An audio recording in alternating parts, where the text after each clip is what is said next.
Anak, Aliyah, Isang katukang gumambala sa katahimikan ng maliit at masikip na apartment ni Aliyah Reyes. Nang sumilip siya sa peephole at makitang ang kanyang ama yon, hindi niya binuksan ang pinto. Galit siya. Ilang buwan na siyang hindi nito kinakausap. Hindi nito sinasagot ang mga tawag at mensahe niya. Kahit noong kaarawan niya, hindi ito nagpakita. Isang mamahaling regalo lang ang pinadala nito kapalit ng presensya. Isang kilalang gangster ang kanyang ama. Isang lalaki na nasa wanted list at palaging hinahabol ng batas. Dahil sa pagiging malapit niya rito, madalas ding bantayan si Aliyah ng mga pulis na nagbabaka sakaling bigla itong susulpot para tignan ng anak. Kaya nung gabing yon, pinili niyang wag itong pagbuksan. Nagtatampo siya sa kanyang ama. Hanggang sa may marinig siyang malakas na kalabog sa kanyang pintuan. Napabalikwas siya sa pagkakahiga sa sofa kung saan din siya natutulog dahil wala siyang kama na paghihigaan. Mabilis siyang tumakbo patungo sa pinto. Sinubukan buksan ito, ngunit tila may kung anong humaharang mula sa kabila. Pagsilip niya ulit sa peephole, ang ama niya ang humaharang doon para hindi siya makalabas. Nakarinig siya ng putok ng baril. Pa! Napasigaw na siya. Sumilip siya muli, pero natatabunan niya ng ulo ng kanyang ama. Parang sinasadya nitong hindi niya makita ang nangyayari sa labas. Hanggang sa isang putok na naman ng baril, ang umalingaw-ngaw. Kaya mas talong kumabog ang kanyang puso sa takot at kaba sa posibleng ideya na nangyayari sa labas. Pa! Sigaw pa niya. Sinubukan niyang tadyakan ng pintuan para bumukas. Pero wala siyang nagawa. Ilang segundo ang lumipas, tuluyang natahimik ang labas. Nanginginig ang kanyang kalamnan na sumilip ulit sa peephole. Dahan-dahan nang napadaos-dos pababa ang kanyang ama na nakasandal pa rin sa pintuan. Nawala na rin ang taong nasa labas. Saka lang niya na itulak ang pinto pabukas. Tumambad sa kanyang harapan ang kanyang ama.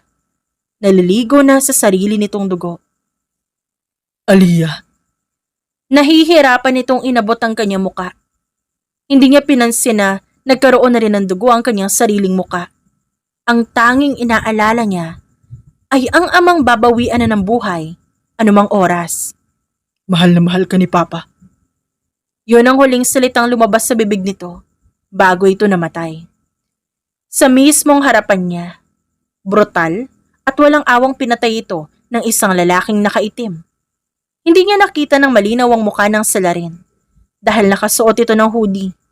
May mga gabing kayang baguhin ang buong buhay ng isang tao. Pero para kay Aliyah, isa yun sa mga gabing hindi niya kailanman malilimutan. Malamig ang hangin habang nakatayo siya sa bubong ng isang abandonadong gusali. Tahimik na minamasdan ang warehouse na nasa kabilang kalsada. 12:00 na ng madaling araw. Tahimik ang paligid. Masyadong tahimik. At yun ang dahilan kung ba't mas lalo siyang naging alerto.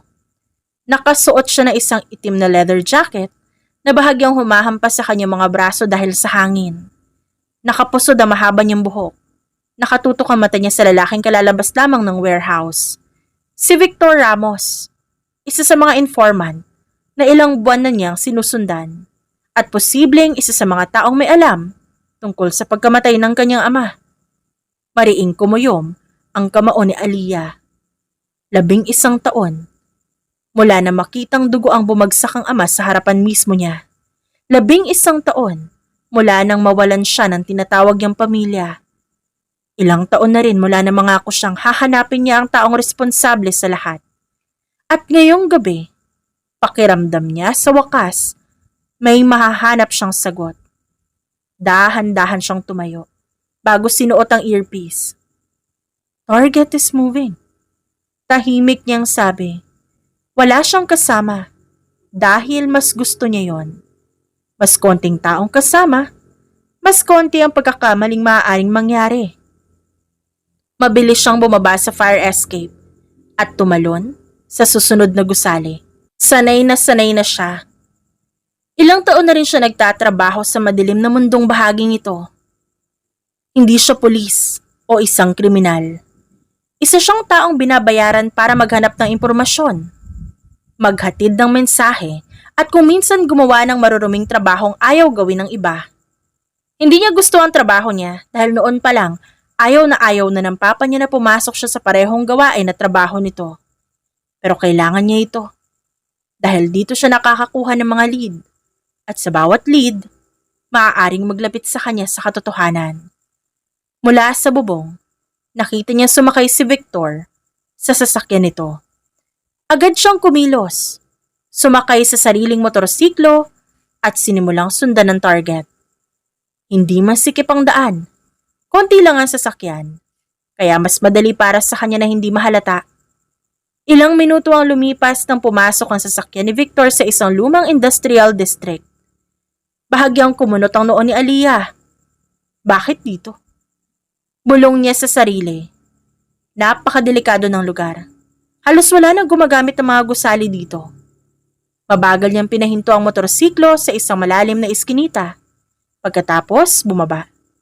Tahimik pero mabilis siyang naglakad. Parang anino. Nakita niyang huminto si Victor sa isang panibagong warehouse. May mga armadong lalaki sa paligid. Mas marami ito kaysa sa inaasahan niya. Interesting. Mahina niyang bulong. Mukhang hindi basta-basta transaksyon na mangyayari ngayong gabi. Dumikit siya sa gilid ng isang container at tahimik na pinagmamasdan ng paligid. Doon niya napansin na isang bagay. Napalipat ang tingin niya sa kabilang gusali dahil may isang lalaki sa bubong. Matangkad, nakatayo ito sa dilim. Halos hindi makita. Ngunit sapat para mapansin niya. Nagsalubong ang mga kilay niya. Hindi lang pala siya nag-iisang may pakay kay Victor at hindi niya yun nagustuhan. Masyadong komplikado ang sitwasyon kung sasali ito. Napatingin ulit siya sa warehouse nang lumabas si Victor. May binigay na maliit na itim na briefcase sa isa pang lalaki. Ito na ang pinakahihintay na pagkakataon ni Aliyah. Ngunit bago pa siya makakilos, may malakas na putok ng baril na umalingaw-ngaw sa buong lugar. Napamura si Aliyah. Nagkagulo ang lahat.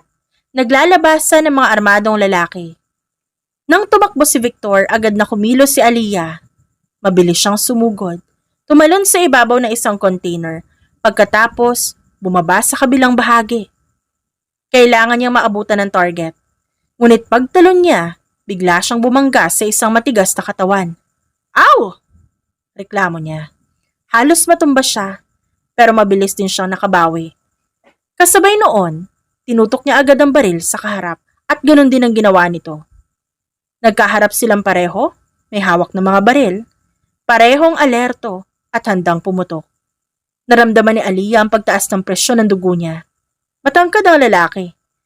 Kahit nasa gitna sila ng marumi at abandonadong warehouse district, para itong hindi nababagay sa paligid. Nakasuot ito ng puting dress shirt na nakarolyo ang manggas hanggang siko, habang ang itim na vest bahagyang nakabukas sa leeg. Ang paraan ng pagtingin nito ay napakadelikado. Walang takot.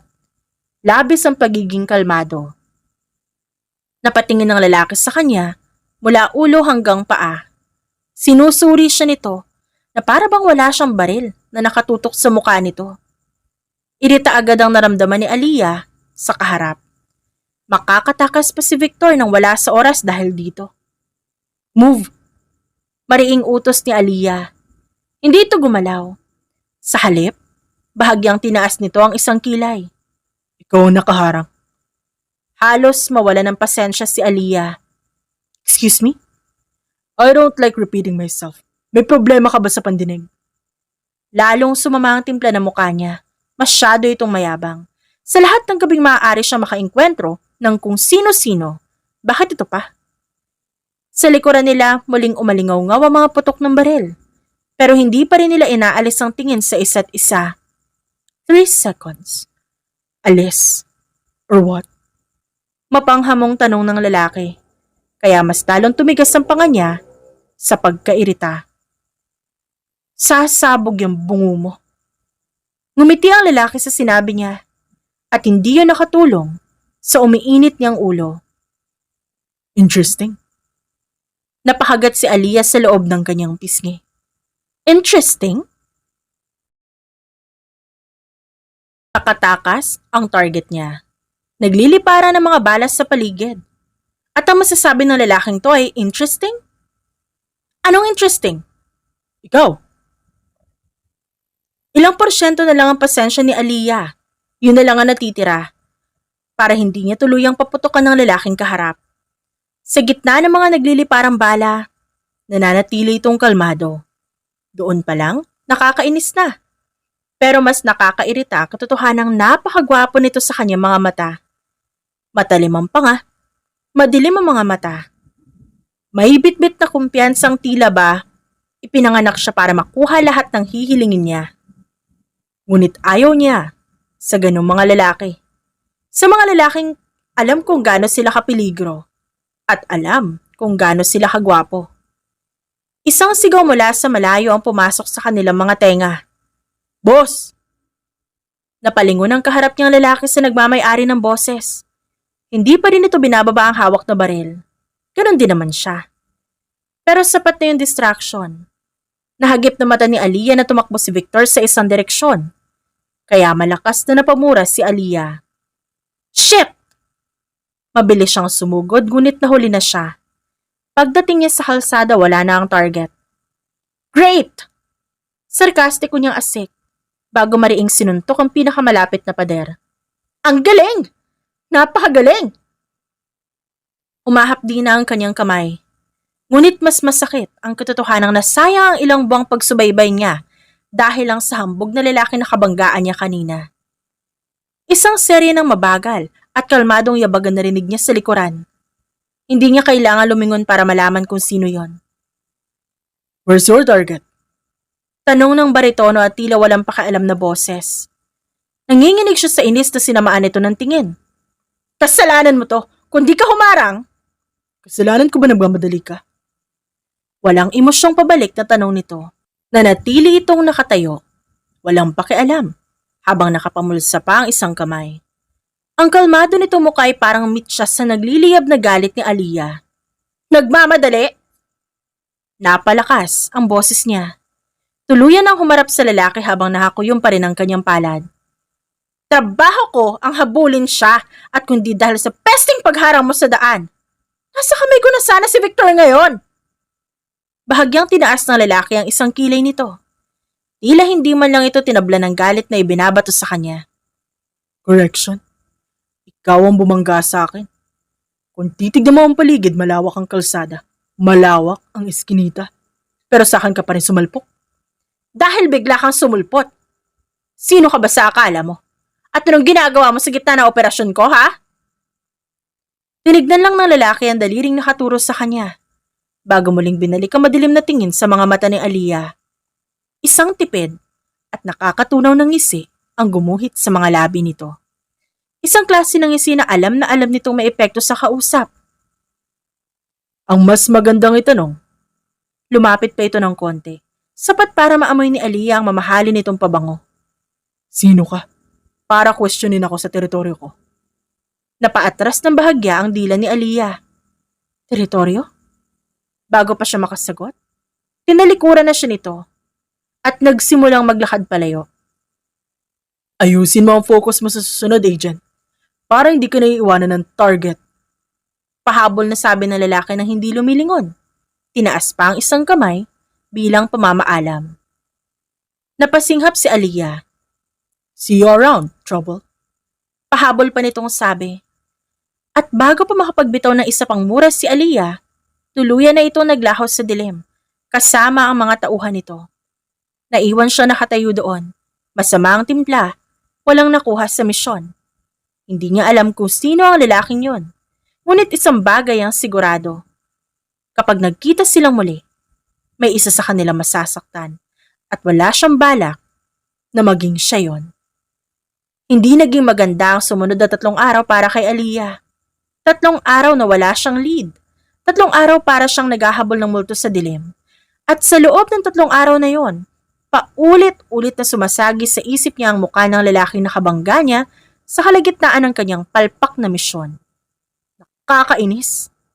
Bulong niya sa sarili. Bulyaw ng utak niya ang paulit-ulit na nakakainis na sitwasyon sa pagitan nila ng estrangherong yon. Ni hindi man niya alam ang pangalan nito, kung anong lungga ang pinanggalingan nito. Pero sa tuwing naaalala niya ang mapang-asar nitong ngiti, nangangati ang kanyang kamao para suntukin ito. Napahigpit ang hawak niya sa baso ng beer na kanina pa niya pinapaikot-ikot sa counter. Kung sino ka man, wag na wag kang magpapakita sa akin, leche ka. Anong kasalanan sa'yo ng beer na yan? Napaangat ang tingin niya sa kasamahan niyang bartender na nakangisi sa kanya. Kanina mo pa kasi tinatarayan. Kung makatitig ka, kala mo may atraso sa'yo. Napairap si Aliyah. You know what? Mind your own business. Mas lalo itong natawa. Sabi ko nga. Muling umikot ang mga mata ni Aliyah. Maliit lang ang bar na pinagtatrabahuhan niya bilang cover job. Mas ligtas ang ganito, mas simple.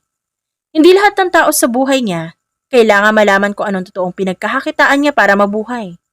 Kumuha siya ng pamunas, nagkunwaring abala sa paglilinis ng baso, nang biglang tumunog ang bell sa itaas ng pintuan sa entrance. Kasabay ng pagpasok ng malamig na hangin mula sa labas, ay ang sabay-sabay na paglingon ng ilang customer. Maging si Aliyah, napalingon din. Ngunit agad na sumama ang timpla ng kanyang muka. Parang sinasadya ng tadhana. Parang nanunubok ang langit. Dahil ang lalaking kasasabi lang niyang ayaw niya na makita, prenting-prenting ngayong humahakbang papasok. Ang pesting dahilan kung ba't nakatakas ang kanyang target na si Victor. At sa malas, agad din siya nitong napansin. Bahagyang tumaas ang sulok ng labi ng lalaki. Tila natutuwa sa mariing pagkagulat na nakaguhit sa mukha ng dalaga at napamura si Aliyah sa kanyang isip. Of all places? Of all bars? Dito pa talaga? Dire-diretsong naglakad ang lalaki papuntang counter. Bawat takbang nito, tila ba pag-aari nito ang sahig na tinatapakan. Walang pakialam sa mga matang sumusunod sa bawat kilos niya. At mas lalo sumakit ang ulo ni Aliyah nang mapagtantong sa tapat niya mismo ito huminto. Nagpakawala siya ng isang mabigat na buntong hininga bago ito tinitigan ng malamig. Hindi kita kalala. Inunahan agad ni Aliyah ang lalaki bago ito makapagsalita. Bahagyang tumaas ang isang kilay ng lalaki. Bakas ang amusement sa muka. Hello, Tito? Hindi kita kilala. Pag-uulit niya. Mas mariin ngayon, habang hawak pa rin ang baso at basahan. Yes, naririnig kita. Good. Unfortunately, kilala kita. Seryoso ngunit may tono ng pang-aasar na dugtong nito. Napasingkit ang mga mata ni Aliyah. Nabuhay muli ang inis niya na 3 araw niyang kinimkim.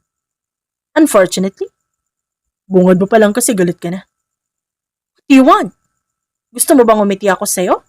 As in sa'yo? Sarkastikong panghahamon niya. Mas gusto ko yun. Isang tipid ng ngisi ang sumilay sa labi nito. Muntik nang maibato ni Aliyah ang basong hawak niya sa gwapong mukha nito. Ngunit bago pa man siya makapagpakawala ng susunod na banat, naputol ang kanilang bangayan nang bumukas muli ang pinto ng bar at isang marangyang aura ang pumasok. Isang babae ang mabilis na lumapit sa counter. Maganda, matangkad, balot ng mamahaling kasuotan. Halatang hindi ito nababagay sa maliit at simpleng bar na yon. At higit sa lahat halatang kilalang kilala nito ang lalaking nasa harap ni Aliyah. Alistair! Tawag ng babae. Maya-maya kumapit ito sa braso ng lalaki. Alistair! Medyo may pakiusap na ang tono nito. Napaangat ang tingin ni Aliyah. Alistair palang pangalan niya. Yun palang pangalan ng hambog na to. Hindi niya alam kung bakit, pero lihim niyang naisip na bagay dito ang pangalan. Tunog mayaman, tunog mayabang, tunog nakakairita. Kala ko hindi ka pupunta, sabi ng babae. Pilit nang umingiti habang nakatitig sa lalaki. Ngunit hindi yun binalik ni Alistair. Nanatiling blanko ang mukha nito at sa isang saglit, nagbago ang hangin sa pagitan nila. May mabigat at tila nakakasuffocate na tensyon sa pagitan ng dalawa. Napansin yun ni Aliyah. At mukhang napansin din ng babae na nakatitig si Aliyah sa kanila. Agad siya nito sinalubong ng isang mapanghusgang tingin. Sinuri siya nito mula ulo hanggang paa At base sa pag-asim na mukha nito, hindi nito nagustuhan na nakita. Good. The feeling is mutual. Ani Aliyah sa loob-loob niya. Cocktail? Basag ni Aliyah sa katahimikan. Gusto nang matapos ang eksena. Whiskey? Maikling sagot ni Alistair. Nang hindi pinuputol ang titig kay Aliyah, agad na binuhat ni Aliyah ang bote, binuhos ang alak sa baso. Pagkatapos ay mariin, halos padabog niya itong inilapag sa harapan ng lalaki.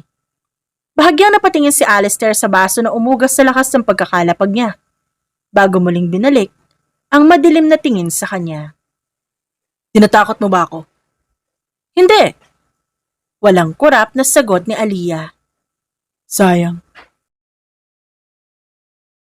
Napasinghap si Aliyah sa kapal ng mukha nito. Papalayasin kita sa bar na to. Tinatakot mo ba ako? Balik na tanong nito gamit ang parehong linya. Tila ba labis siya natutuwa na buwisitin ng dalaga. At napakasarap nitong sapakin. Sa kabilang banda, narinig niyang mahinang pagbuntong hininga ng magandang babae na tila ba unti-unti nang nawawala ng pasensya dahil binabaliwala lang ito. Alistair, can we talk? Doon lang siya nilingon ng lalaki. Malamig ang ekspresyon nito. About? Us!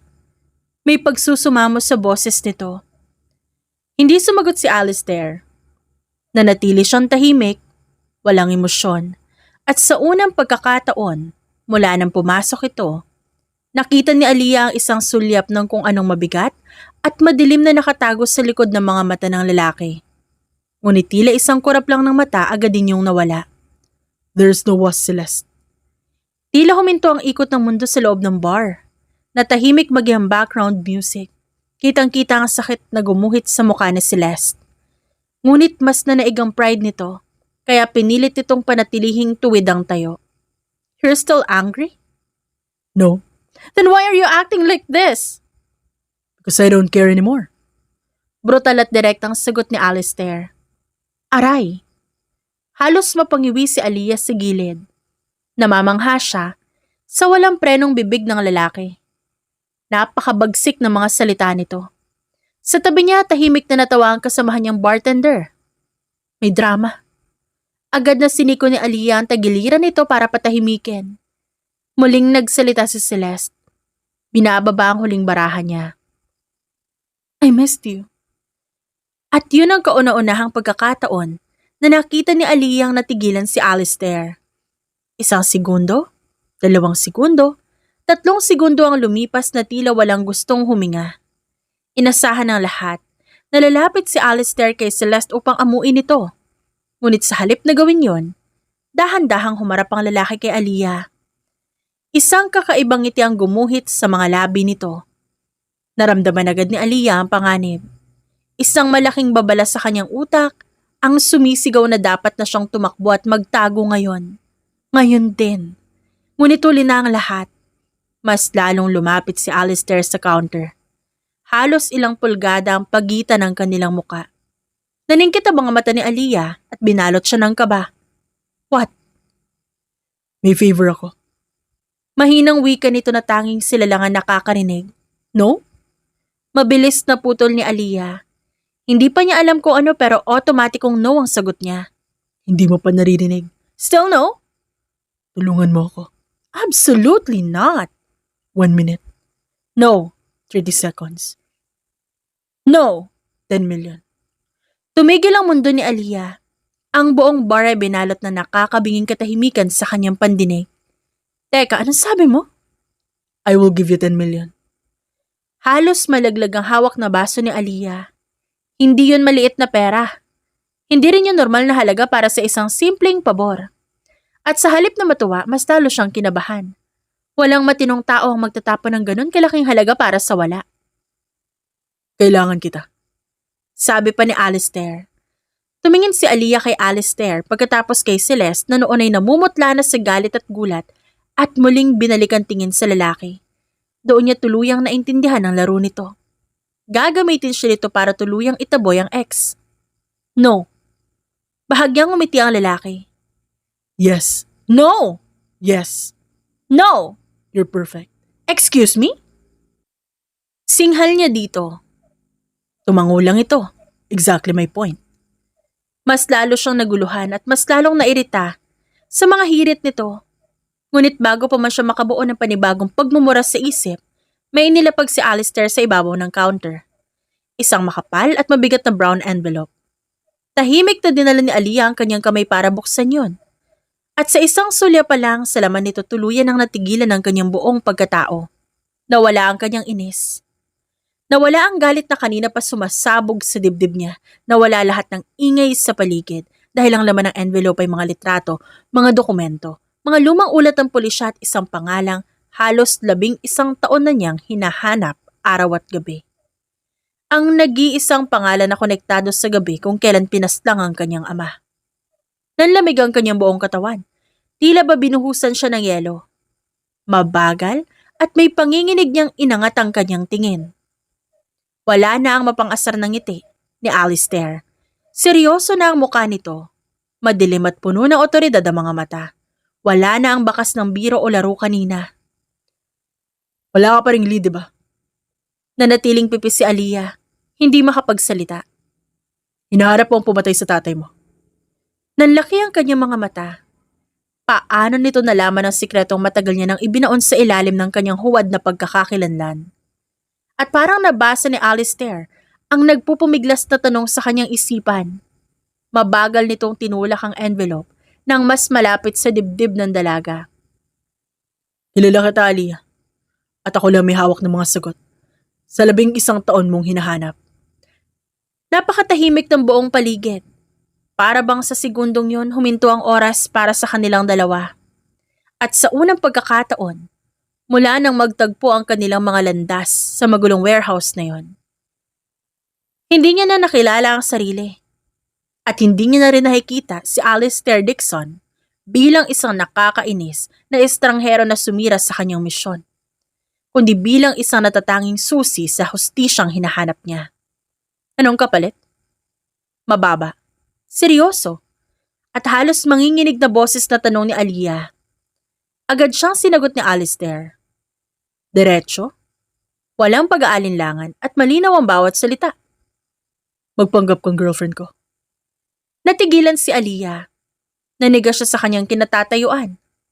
At pagkatapos bigla siyang napatawa. Isang malakas, sarkastiko at totoong tawa na umalingaw-ngaw sa buong bar. Halos 1 minuto siyang tumatawa na tila ba nakarinig ng pinakamagandang biro sa buong mundo. Hanggang sa mapansin niyang walang kahit anong emosyon sa mukha ni Alistair. Hindi ito tumatawa, hindi man lang ito kumukurap. What? Seryoso ka? Sobrang seryoso. May tama ka ba sa ulo? No? Tingin ko meron eh. I need your answer, Aliyah. Napatingin si Aliyah sa makapal na brown envelope kung saan nakalagay ang hustisya para sa kanyang ama. Pagkatapos ay kay Alistair na naghihintay ng kanyang tugon at muli sa envelope. Sa unang pagkakataon, matapos ang 11 taong paghahanap sa madilim, na bahagi ng kanyang buhay, nakaramdam siya ng totoong pag-asa. Ngunit kasabay niyon ay isang napakasamang pakiramdam na gumagapang na sa kanyang likuran. Dahil alam niya, sa oras na bigkasin niya ang salitang oo sa alok na ito ni Alistair Dixon, doon pa lang magsisimula ang pinakamalaki, pinakamagulo at pinakapiligrosong yugto ng kanyang buhay. Pagkatapos silahin ni Celeste si Alistair palabas ng bar, naiwang nakatitig si Aliyah sa makapal na brown envelope. Parang may sarili itong bigat na humihilas sa kanya pababa sa isang madilim na hukay. Hindi siya nakatulog nung gabing yon. Hindi rin siya nakakain kinaumagahan. Ang huling 3 araw na walang lead ay napalitan ng isang gabi ng matinding pag-iisip. At ngayon narito siya sa loob ng isang pribado at mamahaling opisina sa pinakatuktok ng isang skyscraper sa BGC, ang headquarters ng Dixon Group of Companies. Inilapag ni Alistair ang isang tasang umuusok na kape sa tapat niya. Naroon muli ang kalmado at swabe nitong presensya. Suot ang isang suit na mas lalong nagpadilim at nagpataas ng kanyang otoridad. At nagsalita ito. Hindi ko galing magmakaawa, Agent. Pero alam kong binuklat mo ang envelope kagabi.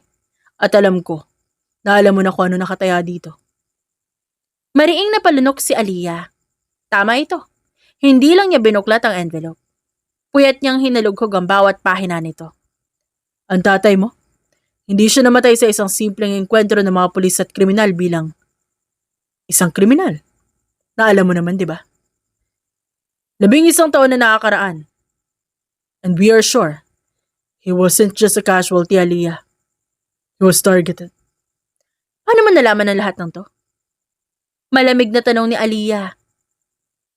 Bagamat sa loob-loob niya, nanginginig siya sa takot at pananabik. Inilapit ni Alistair ang isang tablet sa kanya.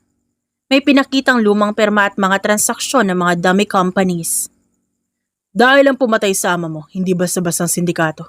Ang mga bakas na iniwan nila, lahat ay patungo sa isang direksyon. Ang mafia world. At sa kamalas-malasan, ang faction na humahawak sa kanila ngayon ay ang faction na pilit din kumakaladkad sa pangalan ko. Napatitig si Aliyah sa screen.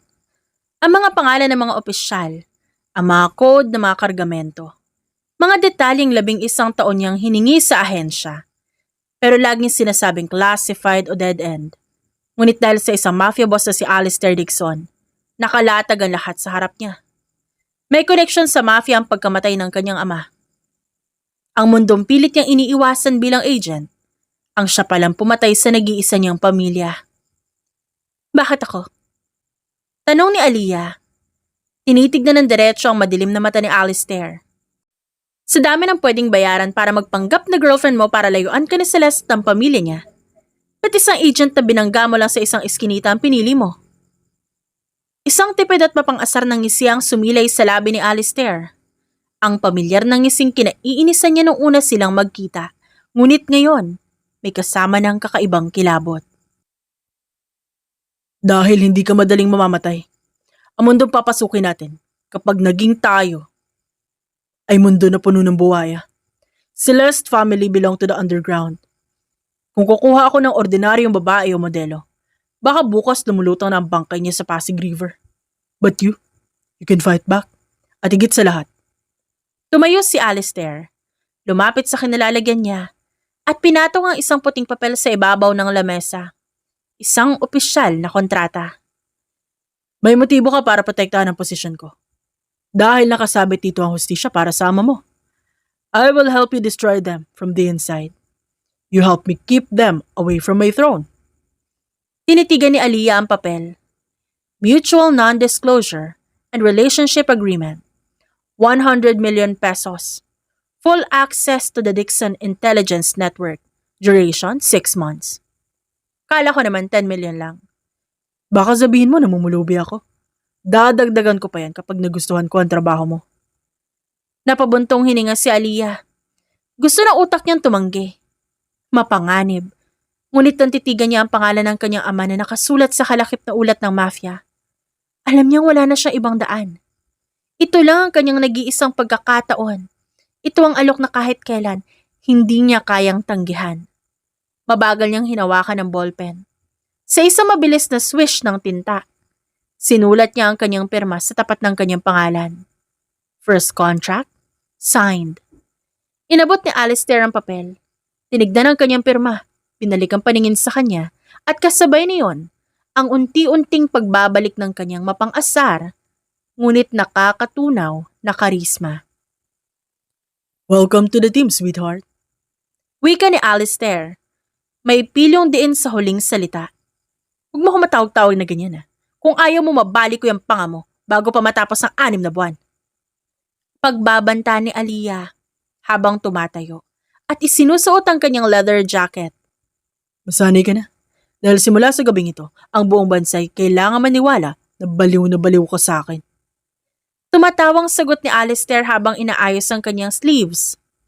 Kinagabihan, natagpuan niya ang sarili na ang kanyang kamay ay nakapulupot sa braso ni Alistair Dixon habang naglalakad sa pulang carpet sa isang marangyang charity gala. Kumikistap ang mga flash ng kamera ng media. Nagbubulungan ng mga matataas na tao sa lipunan at sa dulo ng bulwagan, nakatayo si Celeste. Hawak ang isang baso ng champagne habang ang mga mata nito'y nagliliyab sa galit at inggit sa direksyon nila. Naramdaman ni Aliyah ang bahagyang pagpiga ng kamay ni Alistair sa kanyang bewang. isang paalala na nagsisimula na ang palabas. Tumingala si Aliyah kay Alistair. Pinalabas ng isang matamis peke ngunit napakagandang ngiti na akma sa isang mapagmahal na kasintahan. Tumingin naman pababa si Alistair sa kanya. Puno ng paghanga ang mga mata nito na tila ba tunay na nahuhumaling sa dalaga. Ang peking relasyon ay opisyal nang nagsimula. At habang nakatitig sa marangya, ngunit mapanganib na paligid, alam ni Aliyah na wala na siyang aatrasan. Kung alam lang ni Aliyah na ganito kahirap maging actress, sana humingi siya ng hazard pay sa kontrata. Nasa gitna sila ng isang marangyang art exhibit gala sa isang tanyag na gallery sa Makati. Hawak ni Aliyah ang isang baso ng mamahaling champagne na lasang mapait na juice para sa kanya. Habang ang kabilang kamay niya ay mahigpit na nakapulupot sa braso ni Alistair. Relax, sweetheart. Para ka may balak na ikama ako sa higpit ng hawak mo. Bulong ni Alistair halos hindi na gumagalaw ang labi habang nakangiti sa mga photographer. Kung di mo luluwagan ang hawak mo sa bewang ko, matitikman mo ang kamao ko. Pabalik na bulong ni Aliyah, pinapanatili ang isang matamis at peking ngiti sa kanyang muka. Alistair? Sabay silang napalingon. Doon nakatayo si Celeste. Suot ang isang emerald green gown na halatang mas mahal pa sa 3 taong sweldo ni Aliyah bilang agent. Diretso ang tingin nito kay Alistair, ngunit agad ding bumaba ang paningin sa nakapulupot na kamay ni Aliyah sa braso ng lalaki. Bahagyang ginalaw ni Celeste ang hawak nitong baso ng wine. Hindi ito nagpapahalata, ngunit napansin ni Aliyah ang bahagyang panginginig ng panga nito sa labis na selos. Celeste, I'd like to meet Aliyah, my girlfriend. Halos mabulunan si Aliyah sa sarili niyang laway sa salitang girlfriend. Pero mabilis niyang kinontrol ang sarili. Inilahad niya ang kanyang kamay dito. Nice to meet you. Tinitigan ni Celeste ang kamay ni Aliyah na parang mayroon nitong nakakahawang sakit. I see. So ito pala ang dahilan kung ba't nagmamadali ka nito mga nakaraang araw. Alistair? Is she a model? A businesswoman? Sa pagkakaalam ko, isa ka lamang waitress no nakaraang araw, right? Actually, side quest ko lang ang maging waitress. I am a freelance specialist. Singit ni Aliyah na ang ibig sabihin sa utak niya, freelance tagabugbog ng kriminal. Freelance? How charming. Plastic ng ngiti ni Celeste. Hindi ko alam na nagustuhan mo na pala mga simpleng babae ngayon, Alistair. Ang alam ko, mahilig ka sa mga may mataas na pinag-aralan at pamilyang may pangalan. Naramdaman ni Aliyah ang banat. Bago pa siya makasagot, biglang humigpit ang hawak ni Alistair sa bewang niya at hinalikan siya nito ng mabilis sa sentido. People change, Celeste. Malambing ang boses ni Alistair, ngunit may talim ang mga mata. Naramdaman ko kasi kay Aliyah, mga bagay na hindi ko naramdaman sa iba. Totoo siya at hindi siya plastic. Ouch! Sapol si Celeste. Para kay Aliyah, ang buong eksena ay napakababaw at nakakatawa. Dalawang mayayamang tao ang naglalaban ng pasaring gamit ang mga mamahaling salita habang siya'y nagugutom na. Habang nagpapatuloy ang usapan ng dalawa, pasimpleng gumamit si Aliyah ng libreng kamay para kumuha ng isang pirasong kanape mula sa dumaraang waiter at mabilis itong sinubo ng buo. Nang lumingon si Alistair sa kanya, halos mapasingkit ang mata nito na makitang namamaltik ang pisngi ni Aliyah sa pagnguya. Are you okay, babe? Tanong ni Alistair, na pilit tinatago ang pagtawa. Yes, babe. Napakaganda ng artwork. Sagot ni Aliyah matapos malunok ang pagkain sa isang sapilitang lagok. Parang gusto ko manuntok ng pintor. Napakorap si Celeste, halatang naguguluhan sa narinig. Nang makaalis si Celeste para makipag-usap sa ibang bisita, mabilis na hinila ni Aliyah si Alistair sa isang madilim na sulok sa likod ng malaking sculpture. Ano yun? Ba't ba ko hinalikan sa sentido? Wala yun sa kontrata, ah? Singhal ni Aliyah at pinalo ang dibdib ng lalaki. Kasama yun sa public sweetness. Agent. Masyado ka halatang napipilitan. Kailangan ko i-salvage ang performance mo. At pwede ba? Huwag mo ubusin ang mga pagkain. Mukha kang patay gutom. Nasisira ang reputasyon ko. Gabi na. Hindi pa ako naghahaponan dahil sa pesting event na to. Sa susunod, magpakain ka muna bago mo ako pagpanggapin na girlfriend mo. Nagbago naman agad ang ekspresyon ni Alistair. I'm sorry. Saan ba tayo pupunta? Gutom ka, di ba? Lumawak ang ngiti ni Aliyah. Susuko din naman pala ito. Napatanga si Aliyah habang nakatayo sa harap ng isang dambuhalang gate. Katatapos lang ng event. Dito? Nang bumukas ito, tumambad sa kanya ang isang modernong mansyon sa isang eksklusibong subdivision. May malawak na damuhan, swimming pool, at mga bodyguard na nakatayo sa bawat sulok. Para maging kapanipaniwala ang lahat, kailangan mo lumipat dito. Seryosong sabi ni Alistair habang binababa ng driver ang maliit na duffel bag ni Aliyah. Madalas magpadala na espiya ang pamilya ni Celeste. Kung malalaman nilang nasa isang maliit na apartment ka pa rin nakatira, tapos ang laro. Fine. Pero magkahiwalay tayo ng kwarto, di ba? Of course. Baka patayin mo ako sa pagtulog ko. Ang unang linggo na magkasama sila sa isang bubong ay isang malaking digmaan.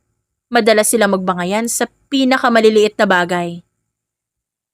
Bakit nasa refrigerator ang sapatos mo? Nililinis ko yan at hindi yan refrigerator ha. Chiller ng alak mo yan ay kasya naman. Ganti ni Aliyah mula sa kusina habang nagluluto ng instant noodles. Sinong kumain ng imported cheese ko? Kalahoto ko pinrito ko, masarap naman. Walang pakialam na sagot ni Aliyah habang nanonood ng TV, nakataas pa ang mga paa sa mamahaling sofa. Ngunit sa kabila ng walang katapusang asaran, unti-unting nakikita ni Aliyah ang ibang anggulo ng toong Alistair Dixon. Bilang isang agent, marami na siyang nakasalamuhang mafia bosses at pinuno ng sindikato. Mga taong malulupit, walang puso, laging may hawak na baril, walang pakialam sa buhay ng iba. Inaasahan niyang ganun din si Alistair dahil sa hawak nitong kapangyarihan at koneksyon sa underground. Ngunit nagkamali siya. Isang gabi, bandang 2:00 na madaling araw, hindi makatulog si Aliyah. Bumaba siya para uminom ng tubig nang mapansin niyang bukas ang ilaw sa opisina ni Alistair. Sumilip siya sa bahagyang nakabukas na pinto. Inaasahan niyang makikita itong may binibilang na pera, nag-aayos ng ilegal na kontrata o may pinapahirapang tao. Ngunit tatagpuan niya si Alistair na nakasandal sa upuan, tinatanggal ang salamin sa mata. Mariing hinahawakan ng tapat ng kanyang puso. Pagod na pagod ang mukha nito. Sa harap nito, may mga litrato ng bata at pamilya ng mga empleyado ng kumpanya na biktima ng karahasan ng mafia na kalaban nito. Narinig ni Aliyah ang mahinang bulong ni Alistair sa sarili habang nakatitig sa mga dokumento. I will protect them. Hindi ko hahayaang maging katulad ko sila. Napatitig siya sa lalaki. Walang bakas ng pagiging hambog si Alistair Dixon. Tulad ng nakabanggaan niya sa warehouse. Ang nakikita niya ngayon, isang lalaking may mabigat na pasanin. Isang taong ginagamit ang kanyang yaman at kapangyarihan para maging kalasag ng mga taong walang laban. Hindi pala siya katulad nila. Aniya sa isipan, habang dahan-dahang umaatras palayo para hindi makagawa ng ingay. Si Alistair Dixon, hindi isang halimaw ng underground. Siya'y isang lalaking nakikipaglaban sa mga halimaw. At sa unang pagkakataon, naramdaman ni Aliyah na hindi lang pera at hostisya ang dahilan kung ba't siya nananatili sa mansyong yon. Hindi kasama sa plano ang maambush. Gabi ng Webes na makatanggap ng hiwalay na tip si Aliyah mula sa kanyang ahensya tungkol sa isang warehouse malapit sa daungan. Akala niya simpleng pagmamanman lang ang gagawin niya. Ngunit mabilis na naging madugo ang operasyon nang mapaligiran siya ng 3 armadong lalaki. Bagamat napatumba niya ang mga ito gamit ang kanyang husay sa close quarters combat, daplis ng bala sa kanyang kaliwang balikat at isang malalim na hiwas sa tagiliran ang naging kapalit ng kanyang pagtakas. 3:00 na ng madaling araw nang makabalik siya sa mansyon. Pilit niyang pinahina ang kanyang hakbang habang hawak ang dumurugong tagiliran, balak na dumiretso sa kanyang silid upang doon magbenda ng sarili. Ngunit pag-akyat niya sa hagdan, bumukas ang ilaw sa pasilyo. Nakatayo roon si Alistair, gulo-gulo ang buhok, nakabukas ang unang 2 botones ng polo nito. Mukhang kagigising lang ng binata o hindi pa talaga natutulog. Agad na bumaba ang tingin nito sa kamay ni Aliyah na basang-basa ng pulang likido. Agad na wala ang antok sa mukha ni Alistair. Mabilis itong lumapit sa kanya, binalot na matinding seryoso at madilim na aura. What the hell happened to you? Wala to, dumaplis lang. Hindi niya natapos ang sasabihin dahil bago pa man siya makahakbang palayo, binuhat na siya ni Alistair sa magkabilang binti at braso. Otomatikong napakapit si Aliyah sa leeg nito. Dinala siya nito sa malawak nitong kwarto at maingat na inilapag sa kama. Dito ka lang. Huwag kang gagalaw. Utos ni Alistair. Nawala na ang mapang-asar na boses nito na kanyang nakasanayan. Tila ba natataranta at nag-aalala ito sa kanya. Mabilis na bumalik si Alistair dala ang isang malaking medical kit. Lumuhod dito sa tapat niya, kumuha ng gunting at walang pasintabing ginupitan ng bahagi ng basang damit ni Aliyah para makita ang sugat sa tagiliran. Ouch! Ano ba? Dahan-dahan naman! Daing ni Aliyah at napakuyom ang kamay sa kumot. Sabi ko sa'yo, kapag lalabas ka para gumawa ng misyon, magsasabi ka sa akin. Asik ni Alistair habang maingat na nililinis ng antiseptic ang sugat niya. Nanginginig ang mga daliri nito. Isang bagay na hinding-hindi inaasahan ni Aliyah mula sa isang lalaking kalmado kahit sa gitna ng putukan. Napatitig si Aliyah sa mukha ni Alistair habang ginagamot siya nito. Seryoso ang mga labi nito at bahagyang nakakunot ang noo. At ang mga mata nito ay nakatutok lang sa kanyang sugat na tila ba ito ang pinakamahalagang bagay sa mundo sa mga sandaling yon. Bakit ka ba nagpapakamatay sa labas? Pera ba? May 100 million ka na sa akin Dadagdagan ko pa yon. Impormasyon ba? Ibibigay ko naman sa'yo. Napahiga si Aliyah. Nakatitig sa kisame. Habang pilit tinitiis ang hapdi ng karayo. Isang mapait na ngiti ang gumuhit sa labi niya. Hindi mo maintindihan, Alistair. 11 taon na akong ganito. Sanay na ako walang inaasahan kundi ang sarili ko. Natigilan ang kamay ni Alistair ngunit hindi ito nagangat ng tingin. You have a mother, right? Hindi na nabigla si Aliyah na alam nito ang tungkol sa kanyang ina na matagal na silang pinagtabuyan ng kanyang ama. Wala ako nanay. Bata pala ako na mamatay ang ama ko sa operasyon na yon. Siya lang ang meron ako. Simula nung gabing yun, mag-isa na ako sa buhay. Wala nag-alaga sa akin.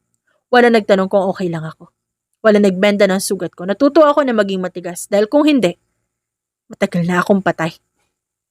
Kinabit ni Alistair ang huling plaster sa benda ni Aliyah bago ito dahan-dahang tumayo. Sa unang pagkakataon, tinitigan niya ang babae ng may malalim na emosyon. Lumapit siya ng konti. Marahang hinaplos ang hibla ng buhok na nakadikit sa pawisang noo ni Aliyah. Napakalambot ng pagkakahawak nito. Isang kabaliktaran sa kanyang pagkatao. Di mo kailangan maging mag-isa ngayon, Aliyah. Nandito ka sa pamamahay ko. Kasama mo ako sa laban na ito. Kaya sa susunod na lalabas ka para magpakabayani, alalahanin mong may babalikan ka rito na mag-aalala sa'yo. Napatigil ang tibok ng puso ni Aliyah. Ang mga salitang yon, pumasok sa mga bitak ng kanyang matigas na puso. Sa loob ng 11 taon, ngayon lang muling may nagsabi sa kanya na hindi siya mag-isa. At sa gabing yon, habang unti-unting pumipikit ang mga mata ni Aliyah dahil sa pagod, alam niyang ang pader na itinayo niya laban kay Alistair Dixon, tuluyan nang nagkaroon ng unang lamat. Ang plano para sa gabing yun ay simple lang. Isang pampublikong palabas para sa mga mata ng media at ng pamilya ni Celeste. Pinili ni Alistair ang isang tahimik, pribado, at napakarangyang rooftop restaurant na tanawang buong ningning ng syudad para sa kanilang date. Ngunit habang lumilipas sa mga oras, unti-unting nakalimutan ni Aliyah ang mga nakatagong kamera. Ang fake date ay unti-unting nagmukhang totoong date. Wala silang pinag-uusapang kontrata, walang ahensya, walang mafia. Sa halip, napuno ang lamesa ng kwento tungkol sa mga paborito nilang pagkain, mga kalokohang ginawa nila nung kanilang kabataan, at kung gaano kagulo ang unang gabi ng paglipat ni Aliyah sa mansyon. Seryoso, Alistair, mukha talagang tokwa yung cheese mo. Natatawang depensa ni Aliyah habang humihigop ng wine. Mas relaxed na siya ngayon. Malayo sa laging alertong babaeng nakasanayan ng binata. $1,000 ang halaga ng tokwa na yun, agent. Umiiling ngunit nakangising sagot ni Alistair. Ang mga mata nito'y laging madilim at tila may kinatatakutan. May kakaibang lambot habang nakatitig sa tumatawang dalaga ngayon. At ang totoo, nag-e-enjoy sila. Sa unang pagkakataon matapos ang mahabang panahon, kapwa nila naramdaman na hindi nila kailangan maging alerto. Pwede na sila maging dalawang ordinaryong tao lang na nagpapakasaya sa ilalim ng gabi. Matapos ang hapunan, magkasabay silang tumayo sa may railings ng rooftop. Ninanamnam ang malamig na simoy ng hangin. Lumapit ng konti si Alistair sa kanya, sapat para maamoy muli ni Aliyah ang pamilyar nitong pabango na unti-unti nang nagiging komportable sa kanya. Salamat. Matagal na ako hindi nakakaramdam ng ganitong kapayapaan. Napaangat ang tingin ni Aliyah sa gilid ng mukha ng lalaki. Ang matalim nitong panga ay banayad sa ilalim ng liwanag ng buwan. Ako rin. Dahan-dahang humarap si Alistair sa kanya. Sa ilalim ng liwanag ng mga bituin, tila may magnet na humila sa kanila paitaas. Hinawakan ni Alistair ang bewang ni Aliyah. Hindi bilang isang palabas, kundi dahil yun ang sigaw ng pagkakataon. Ang kabilang kamay nito ay dahan-dahang humaplos sa pisngi ng dalaga. Dinala ang kanyang hinlalaki para marahang haplusin ang labi nito. Walang gumagalaw. Walang humihinga. Unti-unting iniyuko ni Alistair ang kanyang muka, habang si Aliyah naman ay unti-unting napapikit. Hinihintay ang nalalapit na paglapat ng kanilang mga labi. 1 pulgada, 1 hinga na lang ang pagitan. Pero ang marahas na pag-vibrate ng telepono ni Alistair sa loob ng kanyang suit ay parang isang malamig na tubig na ibinuhos sa kanilang dalawa. Mabilis na napaatras si Aliyah. Pilit na inaayos ang sariling buhok, habang ang puso ay nagwawala sa dibdib. Pilit ding pinakalma ni Alistair ang kanyang paghinga bago nilabas ang telepono. What? Sagot ni Alistair. Bumalik agad ang malamig at seryosong boses nito. Nakikinig siya sa kabilang linya at unti-unting tumigas ang kanyang muka. I'm on my way. Ihanda ang mga tao. Binaba niya ang telepono. Tumingin kay Aliyah. Bakas ang panghihinayang. Ngunit mabilis na nangingibabaw ang panganib. Kailangan natin bumalik sa mansyon. May galaw ang mga tauhan ng mafia ni Celeste. Okay. Mabilis na sagot ni Aliyah. Bumalik na rin ang kanyang professional mode. Habang sakay ng sasakyan pabalik, binalot sila na nakakabinging katahimikan. Nakatingin si Aliyah sa labas ng bintana, habang si Alistair naman, mariing nakahawak sa manibela.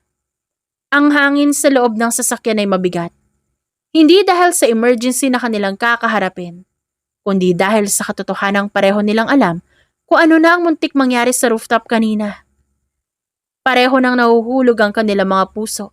Nararamdaman na nila ang bigat ng pagtingin na hindi kasama sa pinirmahang kasunduan. Pero, alam din nila at ng kanilang mga isip ang pader na nakatayo sa kanilang pagitan. Si Aliyah ay isang agent na nabubuhay sa anino ng hostisya at si Alistair ay isang lalaking nakatali sa madugong trono ng underground.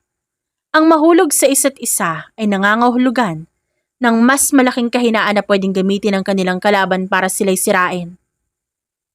Nagsisimula na silang mahalin ang isa't isa. Ngunit sa mundong kanilang ginagalawan, ang pagmamahal ang pinakamabilis na paraan para mamatay. Ang nakuhang impormasyon nila mula sa emergency call sa daungan, nagdala ng isang bagong lead. Isang naka-encrypt na hard drive mula sa isa sa mga dinalang kargamento ng grupo ni Celeste. Buong gabi itong tinrabaho ng intelligence network ni Alistair, kasama si Aliyah, na hindi umalis sa tabi ng computer terminal sa takot na may makaligtaang detalye. Nang sa wakas, mabuwag ang security firewall ng drive, isang serye ng lumang dokumento ang transaksyon ang lumabas. May mga petsa, pirma, code ng operasyon na naganap 11 taon na nakalilipas. Napasinghap si Aliyah. Lumapit siya sa screen, halos hawakan ng monitor habang binabasa ang isang pamilyar na police report file number. Ang file number ng kaso ng kanyang ama.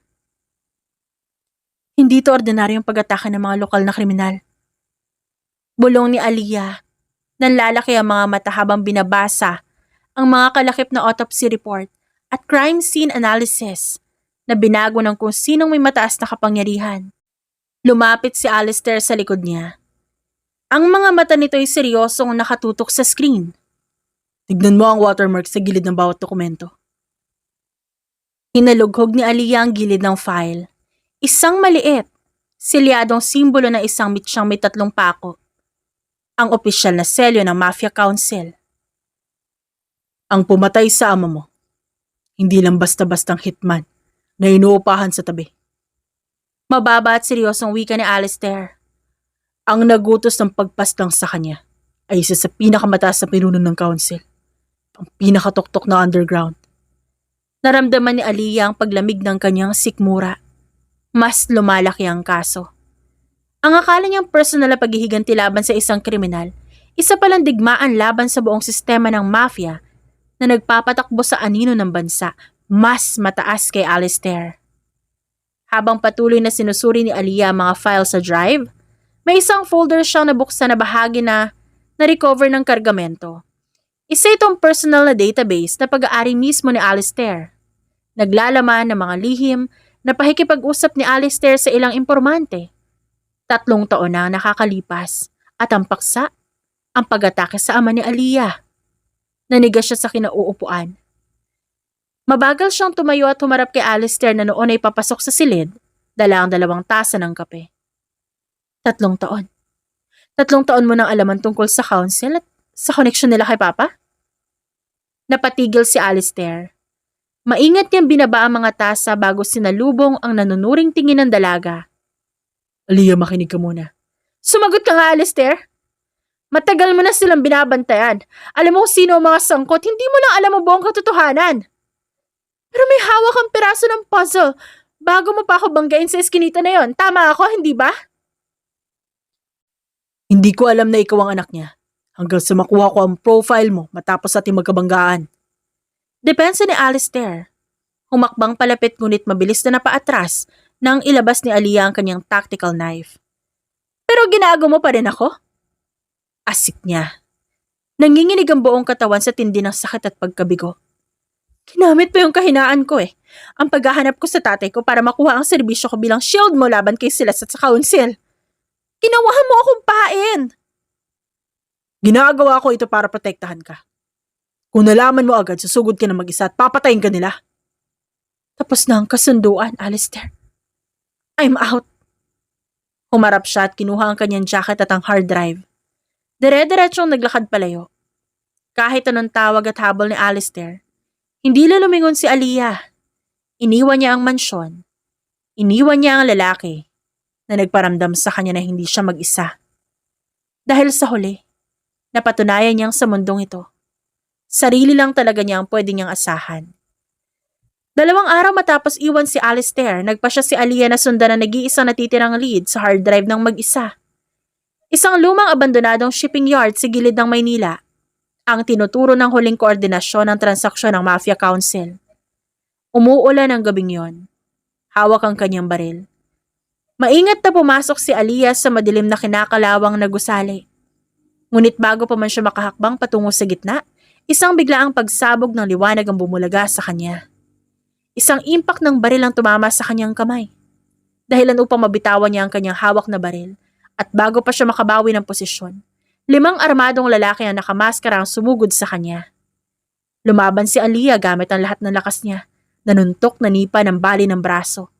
Ngunit sa labis na bilang at sa panghihina ng kanyang katawan, mula sa emosyonal na pagod, isang malakas na hampas ng dulo ng baril sa kanyang batok ang tuluyang nagpadilim sa kanyang paningin. Nagising si Aliyah na nakatali ang kanyang kamay at paa sa isang bakal na upuan sa gitna ng isang maliwanag na silid. May lasang kalawang ng dugo sa kanyang labi. Narinig niya ang tunog na mabagal na palakpak mula sa dilim. Isang matandang lalaki na suot ang mamahaling suit ang lumabas. May hawak na tungkod na may gintong hawakan. Nang mamukaan ng mata niya ang mukha nito, tila huminto ang kanyang paghinga. Tito Arthur? Si Arthur Vance, ang dating pinakamatalik na partner ng kanyang ama na nasa wanted list din ito. Ang lalaking umakay sa kanya nung libing ng tatay niya at nangakong tutulungan siyang mag-imbestiga bago ito biglang naglaho at lumipad patungong ibang bansa. Kamusta, Aliyah? Ngumiti si Arthur, ngunit walang kahit anong init sa mga mata nito. Isang malamig ng ngiti ng isang mastermind. Masyado ka matalino. Katulad ka ng tatay mo. Sayang nga lang at pareho kayo matigas ang ulo. Ikaw? Ikaw ang nagpautos na patayin si Papa? Ibigay natin ang tamang termino, Iha. Ang Mafia Council ang nagpasya. Ako lang ang nagabot ng utos. 11 taon na nakakaraan. Binigyan ko ang ama mo ng pagkakataon na maging bahagi ng pinakamalaking illegal operation ng Council. Ang yaman at kapangyarihan na hawak ko ngayon, pwede sanang sa amin pareho. Huminto si Arthur sa tapat niya. Hinawakan ang panga ni Aliyah. Pinilit itong iharap sa kanya. Mariing nagpumiglas ang dalaga sa mga tali. Sumisigaw sa tindi ng puot. Papatayin kita, Arthur! Papatayin kita! Huli na ang lahat. Gagamitin kita para tapusin si Dixon. At kapag nakuha ko ang trono ni Alistair, isusunod kita sa ama mo. Binalot ng takot at galit ang puso ni Aliyah habang naiwang mag-isa sa silid. Sa mga sandaling yun ng kawalan ng pag-asa, isang mukha lang ang biglang sumagis sa isip niya. Ang lalaking iniwan niya. Ang lalaking may hawak ng kumpiyansang kaya siyang iligtas sa anumang gulo. Si Alistair. Ang pagkawala ni Aliyah, tuluyang bumasag sa huling pira-pirasong kontrol ni Alistair Dixon. Nang matuklasan ng kanyang mga tauhan, nabasag ang bintana ng apartment ng babae. May bakas ng dugo sa sahig at patay ang lahat ng tracking devices nito. Doon niya nalaman na huli na siya. Sa loob ng 3 oras, ang karaniwang kalmado at swabing mukha ni Alistair napalitan ng isang madilim at nakakatakot na otoridad. Hindi siya nagsasalita. Ngunit ang bawat taong tumitingin sa kanya ay alam na may baha ng dugong paparating. Nang matunto ng kanyang intelligence network ang huling signal ng cellphone ni Aliyah sa isang abandonadong shipping yard sa gilid ng Maynila na teritoryo ng taong kinamumuhian niya, tuluyan ang natapos ang kanyang pagtitimpi. Suot ang isang mabigat na tactical vest, itim na combat uniform, at hawak ang isang assault rifle. Nakatayo si Alistair sa harap ng 30 pinakamahusay at armadong tauhan ng Dixon Private Security. Ang gabi ay binalot ng malakas na ulan at ang bawat patak ng tubig sa kanyang muka. Tila ba nagpapatindi lang sa apoy ng kanyang mga mata? Walang maiiwang buhay sa sino mang humarang sa daan niyo. Malamig na utos ni Alistair. Ang boses niya ay walang emosyon, parang nagmula sa kailaliman ng isang hukay. Make sure to keep my woman safe. At iwanan niyo sa akin ang mastermind. Kasabay na matinding kulog sa kalangitan, sumugod ang convoy ng 5 itim na SUV. Walang pasintabi nilang winasak ang dambuhalang bakal na gate ng shipping yard gamit ang isang armored truck. Nagsimula ang isang madugong gabi. Ang buong warehouse ay binalot ng sunod-sunod at nakakabinging putukan. Nagliliparan ng mga bala, tumatama sa mga container vans at nagpapasabog ng mga bomba sa paligid. Mabilis sa tumpak ang bawat galaw ni Alistair. Bawat kalaban na sumusubok na itaas ang kanilang baril sa direksyon niya, mabilis niyang pinapatumba gamit ang isang bala sa ulo. Nang maubusan ng bala ang kanyang rifle, mabilis niya itong binitawan. Bumunot ng 2 tactical pistol nang sabay para putukan sa ulo ang mga paparating. Ito ang totoong mukha ng isang lalaking lumaki sa underground. Mabilis, marahas, walang kahit konting awa para sa mga taong nagtangkang sakta ng sa kanya. Samantala, sa loob ng madilim na silid sa itaas, nagawa na ni Aliyah na paluwagin ang tali sa kanyang kanang kamay gamit ng isang maliit na hairpin na nakasuksok sa lining ng kanyang sapatos. Nang marinig niya ang unang pagsabog at putukan sa labas, isang pamilyar na amoy ng panganib at pag-asa ang sumakop sa kanyang sistema. Alam niyang dumating na ito. Si Alistair. Nang bumukas ang pinto ng silid, 2 armadong tauhan ni Arthur ang pumasok para ilipat siya ng lokasyon. Mabilis na tinanggal ni Aliyah ang natitirang tali sa kanyang paa at sa isang iglap sumugod siya habang nakayuko. Iniwasan niya ang unang suntok ng lalaki. Hinawakan ang ulo nito at malakas na isinalpok sa simentong pader hanggang mawala nito ng malay. Ang ikalawang lalaki ay naglabas ng kutsilyo. Hinuli niya ang pulso ng kalaban. Binaliktad ang puwersa ng saksak nito patungo sa sarili nitong balikat. Sinundan nito na isang serye ng mabilis na siko sa panga at malakas na roundhouse kick ang tuluyang nagpadapa sa lalaki sa sahig. Hingal na hingal si Aliyah. May dugo sa kanyang labi. May malalaking pasa sa kanyang braso. Ngunit bago pa siya makahakbang palabas ng pinto, muli itong bumukas ng marahas. Tinaas niya muli ang kamao, handang makipagpatayan. Ngunit unti-unting bumaba ang kanyang depensa nang makita ko sino ang pumasok. Nakatayo roon si Alistair. Gulo-gulo ang buhok. Hindi niya na alam ang gagawin. Naghahabol siya ng hininga. Thank God. You're alive. Thank you. Nang makita nito nakatayo at ligtas si Aliyah, walang salitang sumugod dito pasulong at niyakap ng napakahigpit ang dalaga. Naramdaman ni Aliyah ang init at takot sa yakap ng lalaki. Sabi ko naman sa'yo, di ba? Hindi ako madaling mamatay, Alistair. Ngunit sa pinakatuktok ng viewing deck ng shipping yard, natagpuan ni na Alistair at Aliyah si Arthur Vance na nagmamadaling sumakay sa pribadong helicopter nito na naghihintay sa halipad sa gitna ng kaguluhan. Nang makita sila nito, walang alinlangang bumunot si Arthur ng shotgun para paputukan sila.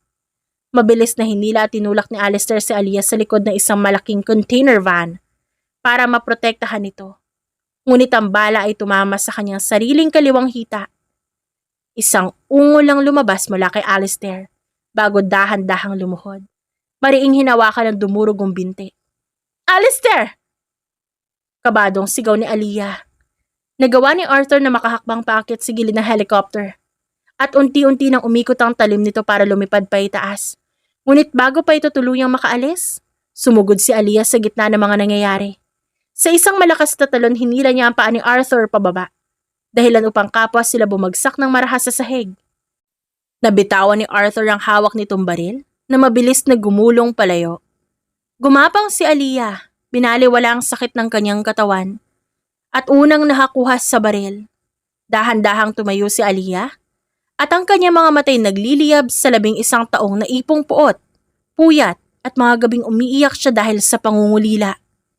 Tinutok niya ang dulo ng baril diretso sa pagitan ng mga mata ni Arthur, ang taong pumatay sa kanyang ama, ang taong tinuring niyang kapamilya nung bata pa siya, ang taong sumira sa lahat nang meron siya. Tapos na ang laro, Arthur. Nanginginig ang kamay ni Aliyah, isang pindot lang at matatapos na ang kanyang paghihigante. Makukuha niya ang dugong matagal niyang hiningi sa langit bilang kabayaran. Natawa si Arthur habang nakahiga sa semento. May dugo sa kanyang ngipin, ngunit puno pa rin ang kayabangan na muka. Sige, Aliyah. Barilin mo ako. Show me that after 11 years, naging katulad ka rin ng mga kriminal na kinasusuklaman mo. Ipakita mo sa akin na walang pinagkaiba ang dugo nating dalawa. Wala akong pakialam. Nakatitig si Aliyah sa mukha ng matanda. Ang ulan ay patuloy na pumatak sa kanyang muka, humahalos sa kanyang mga luha. Sa segundong yon, tila ba umurong ang panahon at bumalik siya sa gabi kung kailan huli niya nakitang buhay ang kanyang ama. Ang gabi kung kailan nakangiti ito sa kanya. Aliyah, laging piliin mo maging mabuting tao. Ang tunay na lakas ay wala sa paghihiganti, kundi sa pagtatanggol sa tama. Yun ang laging sinasabi nito sa kanya. Kung papatay niya si Arthur ngayon, lahat ng prinsipyo at malinis na pangalan na pinaglaban ng kanyang ama hanggang sa huling hininga nito, mawawala ng kahulugan. Huminga siya ng malalim. Unti-unting binaba ang kanyang baril. At ang kanyang mga matay binalot ng isang malamig ngunit kalmadong kapayapaan. Hindi kita papatayin, Arthur. Dahil ang kamatayan ay masyado madaling takasan para sa mga katulad mo. Ang mabulok sa isang madilim na selda habang pinapanood mo mawala lahat sa'yo. Lahat ng kayamanan mo, kapangyarihan at pangalang pinakamatinding iningatan mo. Yun ang mas nararapat sa'yo. Sa likod niya, bumukas ang bakal na pinto ng deck. Pumasok ang mga tauhan ni Alistair kasama ang mga armadong pulis.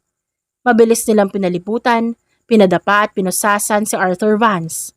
Justice over revenge. Pinili ni Aliyah na maging tunay na anak ng kanyang ama. At sa unang pagkakataon matapos ang 11 years, nakaramdam siya ng tunay na paglaya sa kanyang puso. Isang linggo matapos ang madugong gabing yon, nayanig ang buong bansa sa pagbagsak ng pinakamataas na mafia council na pinamumunuan ni Arthur Vance. Kasama ring naaresto si Celeste at ang pamilya nito sa pakikipagsabwatan sa mga iligal na transaksyon. Malinis na ang pangalan ng ama ni Aliyah at opisyal na sinara ang kaso. Tapos na ang mahabang panahon na paghahanap niya sa dilim. Nakatayong mag-isa si Aliyah sa loob ng malawak na sala sa mansyon ng Forbes Park. Sa tabi ng kanyang paa ay ang kanyang maliit na duffel bag. Nakarecover na ang kanyang mga pasa at maayos na rin ang benda sa sugat sa binti ni Alistair na noon ay nakatayo sa tapat ng malaking bintana. Nakasuksok ang mga kamay sa bulsa ng kanyang pantalon at nakatingin sa malawak na hardin. Tapos na ang kontrata. Nakuha na ni Aliyah ang kanyang hustisya. Nakuha na rin ni Alistair ang kaligtasan ng kanyang kumpanya at ang kanyang posisyon mula sa mga kalaban. Tapos na rin dapat sila. Pinadala ko na ang 100 million sa bank account mo ngayong umaga. Kasama ang karagdagang bonus para sa medical na gustusin mo. Pagbasag ni Alistair sa katahimikan. Ang kanyang boses ay formal. Ngunit may kakaiba at mabigat na tono na tila babawat salita ay may kaakibat na hirap. Salamat. At salamat din sa pagliligtas sa akin sa warehouse. Kung di ka dumating baka, hindi ko na nagawang maharap yung Arthur na yun. That's my obligation. Bahagi ng kasunduan natin na panatilihin kaligtas habang ginagawa natin ang plano. Sagot ni Alistair na hindi man lang lumilingon sa kanya. Naramdaman ni Aliyah ang isang pamilyar at matalim na kirot sa kanyang dibdib. Naglakad siya patungo sa pintuan. Ngunit huminto siya ng hawakan ng malamig na bakal ng hawakan nito. Alistair, ano mangyayari sa atin ngayon? I mean, wala na si Celeste, wala na si Arthur. Tapos na yung kontrata natin. Magiging strangers na ba ulit tayo? Paghakbang ko palabas ng pinto mo? Huminga ng malalim si Alistair bago naglakad sa kanya. Mabagal dahil sa sugat nito sa paa. Ngunit naroon pa rin ang klase ng kumpiyansang tila ba pinanganak ito na laging nakakakuha ng lahat ng gusto niya. Ngunit sa pagkakataong ito, walang kahit anong bakas ng kayabangan sa mukha ng lalaki. Tanging purong emosyon at kahinaan lang ang nakaguhit sa matalim nitong panga. Huminto siya sa tapat mismo ni Aliyah. Sapat para maamoy muli ng dalaga ang mamahalin nitong pabango na unti-unti nang naging simbolo ng kanyang kaligtasan. Di ko na kaya, Aliyah. Ang alin? Ang magpanggap. 6 na buwan ako nagkunwaring girlfriend kita sa harap ng media. Pero ang totoo, bawat halik ko sa'yo sa harap ng kamera, bawat paghawak ko sa bewang mo para protektahan ka, at bawat gabing hindi ako makatulog sa pag-aalala habang nasa labas ka para sa misyon mo, walang kahit anong kasamang pagpapanggap yon. Nanlaki ang mga mata ni Aliyah at tila ba napatigil ang kanyang mundo sa pag-ikot. Mahal kita, Aliyah. Hindi ko gustong umalis ka sa mansyong ito. Hindi dahil sa kailangan kita bilang isang agent para maging partner sa misyon, kundi dahil hindi ko na kayang isipin ang buhay kung wala ka sa tabi ko. Nabitawan ni Aliyah ang hawak niyang duffel bag at tuluyan itong bumagsak sa sahig.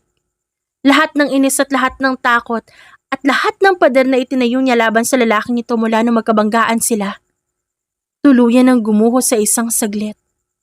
Hambog ka talaga. Sino ba nagsabing gusto kong umalis?